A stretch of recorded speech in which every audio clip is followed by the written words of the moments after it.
Bueno, a un punto muy importante, me parece bueno poder hablarlo desde el contenido que cada uno puede verter en las redes sociales, mediado por el discurso del odio, ¿no? Hoy parece ser que está de moda, por lo propio en nuestro contexto, el odio que se transmite a través de las redes sociales, a través de la televisión y, por qué no también decir, a través de las personalidades importantes que tenemos en nuestro país, ¿no? Que se refieren con discursos de odio a una persona que piensa diferente, que actúa diferente o que tiene una actitud en particular que por ahí se puede presentar como un ícono de lo que sea, del conocimiento, del estudio, de la belleza, de los valores. Entonces, en ese punto sí me parece muy importante, en primera instancia, acompañar a las personas que son víctimas del acoso a través de las redes sociales, ¿no? Y de que muchas veces los haters se dedican específicamente a transmitir un discurso de odio. Pero esto no solamente es en este caso particular que me parece importante destacar, sino también que las grandes estrellas de la canción, hablamos de Tini Stoessel, hablamos de Emilia Mernes, hablamos de Lali Espósito, también son blanco directo de un montón de manifestaciones que no son positivas ni enriquecedoras. Y ahí el punto más que importante es cuestionarnos dos cosas. En primer lugar, tenemos que leer todo lo que se nos atraviesa en las redes sociales. Cada posteo que hacemos tiene que sí o sí ser traducido a través de un mensaje que puede ser el mensaje de odio, o simplemente nos quedamos con la intencionalidad de transmitir lo que estamos haciendo y punto, y ya, en una instancia de poder cuidar nuestra salud mental. Entonces ese es un punto interesante para reflexionar sobre este tema de qué leemos a través de las redes sociales y cómo eso que leemos nos impacta. Eso por un lado. Como yo les comentaba, dos cosas para pensar. La otra es que los certámenes de belleza a nivel mundial están tomando un giro, quizás por esta situación de solamente en el pasado centrarse en un concurso de belleza.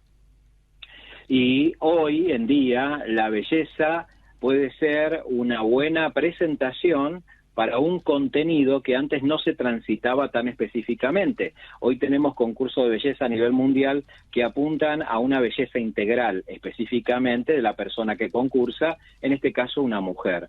Entonces esa belleza integral no solamente es el físico y lo externo, sino todo el contenido que puede transmitir una persona. Y a partir de ahí se conjugan varias situaciones para poder detectar esa belleza integral.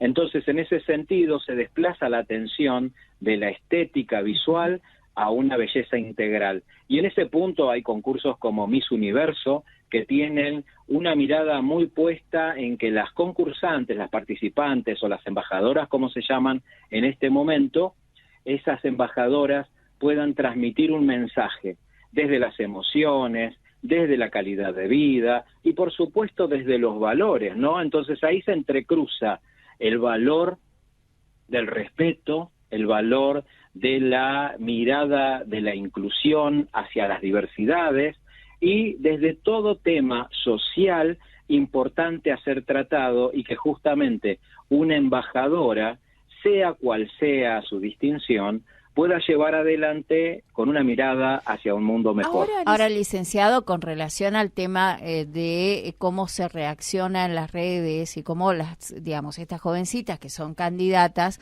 ellas son candidatas porque quieren transitar esa experiencia, pero eso no habilita al otro que la agreda o que la ofenda o que con palabras violentas se dirija hacia su físico o lo estético. Esa parte que todavía tenemos que transitar incluso para, ¿por qué no?, también ayornarnos a otras formas, es lo que nos está faltando mucho en la comunidad. Y por otro lado, el tema de la regulación de las redes, que en nuestro país no se avanza demasiado, ¿no? Correcto, ahí comparto 100% la manifestación. Yo creo que necesitamos de leyes que verdaderamente regulen este tipo de situaciones que de alguna manera se transforman en actos violentos, y en actos violentos en los cuales tenemos que tener en cuenta qué está sintiendo la persona que lo recibe. En este caso podríamos llamar la víctima. En este punto me parece que tenemos que trabajar fuertemente, ya les voy a decir, desde el sistema educativo, en conjunción con las familias.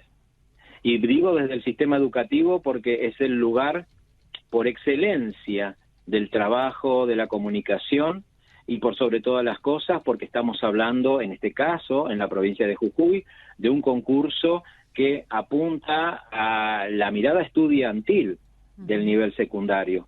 Entonces ese es un punto bueno para que podamos reflexionar sobre si estamos trabajando verdaderamente en conjunto y con una mirada corresponsable, escuela y comunidad, en cómo manejamos la comunicación, los discursos que de alguna manera vamos vertiendo, no solamente en la vida pública, sino en la vida privada, y eso apunta muchísimo a un trabajo fuerte que trae encubierto el bullying y los malos tratos, de los cuales uno termina trasladando ese tipo de acciones hacia las redes sociales, y nos encontramos en presencia de lo que estamos tratando en este momento en el programa.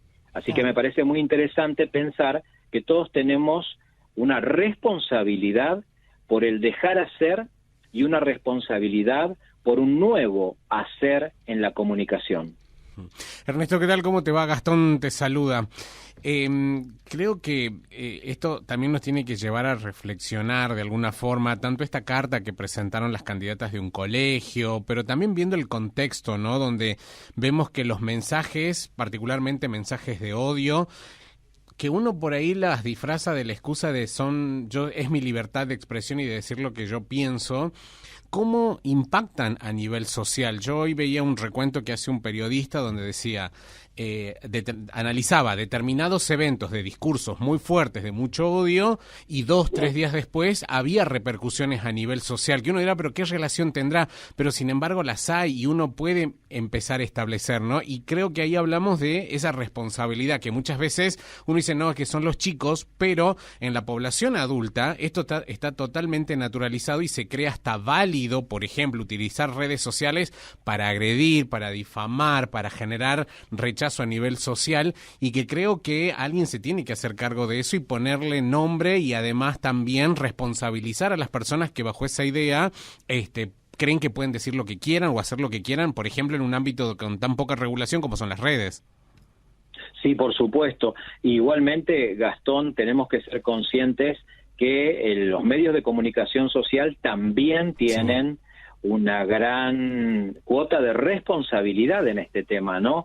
Por supuesto, destaco el programa de ustedes como un programa que tiene una alta responsabilidad social a través de la forma de transmitir, porque no solamente este tema, sino otros temas que tocan con tanto profesionalismo y con tanta delicadeza.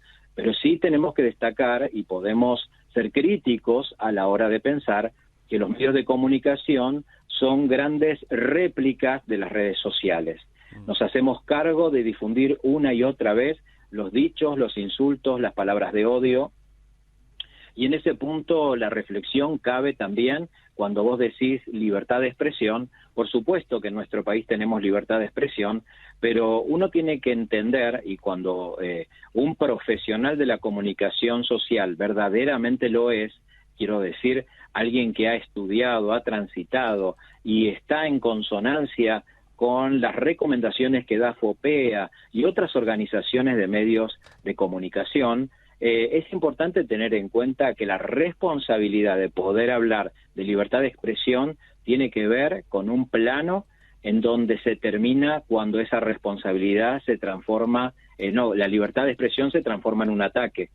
Y sobre todo la libertad de expresión tiene que ver con un fin de llevar información a todos los lugares, pero con una responsabilidad social por sobre todas las cosas.